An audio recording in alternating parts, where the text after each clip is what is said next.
Today, we're diving into some incredible Thai ghost stories. And these aren't just meant to give you the chills, they're really these amazing windows into a whole cultural belief system about life, death, and what comes after.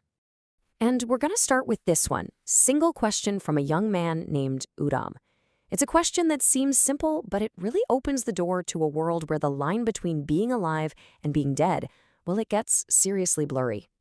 So our first story is all about this fascinating idea that a promise, just a simple promise, can be so powerful that it actually chains a spirit to the world of the living.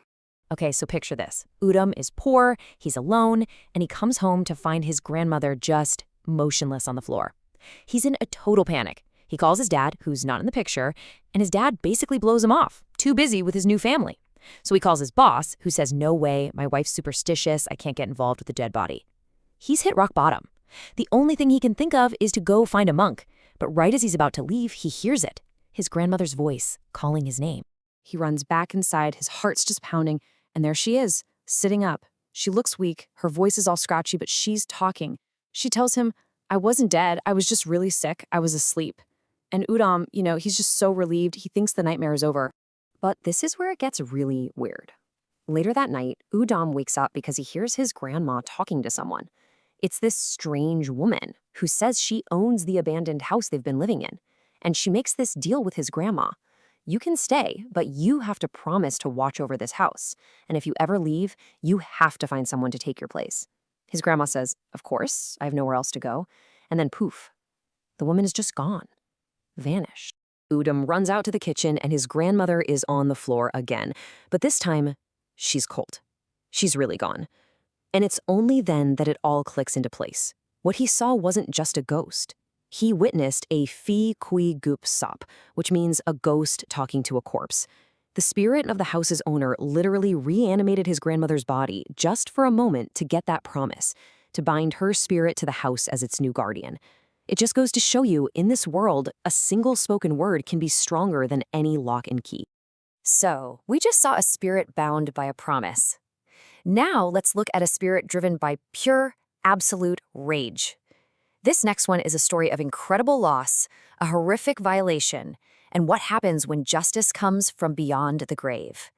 The story of this woman, Tri, is just one tragedy after another. Boom, boom, boom. First, her husband, Ublu Tin, is killed by a random stray bullet. Just 3 days after his funeral, Tri, who's pregnant and just completely shattered, takes her own life. But the horror, it doesn't stop there. Not even close. You see, Tri's death is a very specific kind, something called Tang clom, which means to die while pregnant. And in Thai folklore, this is considered an especially tragic and powerful way to die. Think about it. It's 2 lives cut short at once, and that immense grief is believed to create a ghost with an incredible amount of spiritual power. And it turns out she's going to need that power because a local sorcerer, a guy named Ajarn Ho, digs up her grave. He actually cuts open her womb and steals her unborn child. Why? He wants to perform a ritual to create something called a Kuman Thong, a golden child spirit that's meant to be a powerful good luck charm. This final violation, it just unleashes everything. Trish's spirit isn't grieving anymore. She is furious. She begins to terrorize the entire village, physically attacking people, her wails echoing through the night as she searches for her stolen baby. The villagers are terrified. They go to the sorcerer and beg him, "Just give the baby back, put it in the grave with her so she can have peace." But he refuses. Instead, he decides to fight fire with fire. He performs another ritual, this one designed to trap Tris Talic's powerful spirit. He forces her into a tiny clay doll, wraps it in sacred thread, and then drives stakes through its head and chest before burying it. Just unbelievably cruel. But even being trapped in a doll isn't the end of Tris' story, because now we get to an even bigger idea.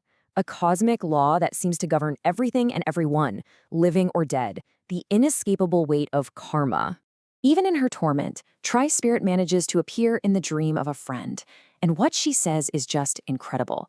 She doesn't just ask for help, she tries to make sense of her suffering. She says she thinks this is all happening because of something she did as a child. She buried a puppy that she'd hurt, and she was never sure if it was already dead or if she'd buried it alive. And this whole idea of a cosmic order, It's not just about paying for past mistakes. Sometimes it feels like it sends out these terrifying warnings about what's coming. Take a look at what happened to the family of a soldier named Samai. Out of nowhere, a pot of boiling rice just flips itself over.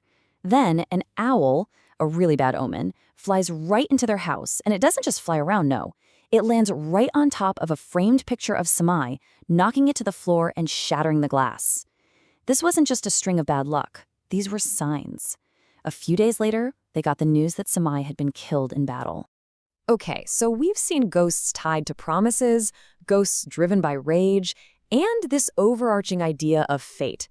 This last story shows us something totally different, a formal, structured system with official soul collectors. So the scene is a hospital ward late at night. A guy named Sokol is there, reluctantly staying with his sick mom. He hates hospitals, The whole atmosphere of sickness and death just creeps him out.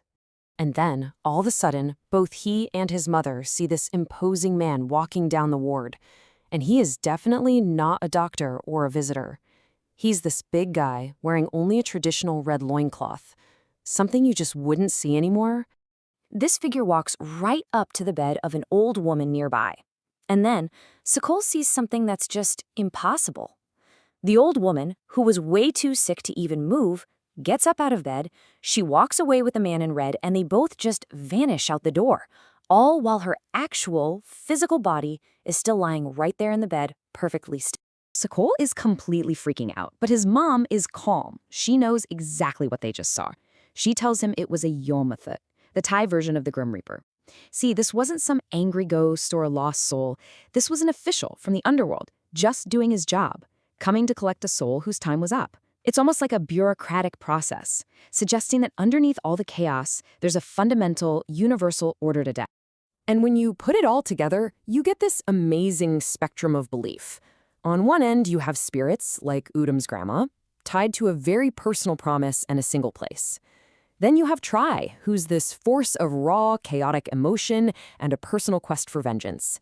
And all the way on the other end, you have the Yomathut, an impartial, official agent of a vast cosmic system. So what does this all mean? Well, these stories are so much more than just spooky tales.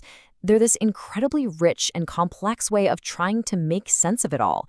They offer explanations for why terrible things happen, they create a framework for dealing with grief and loss, and ultimately, they're a way for us to look into the great unknown that every single one of us has to face.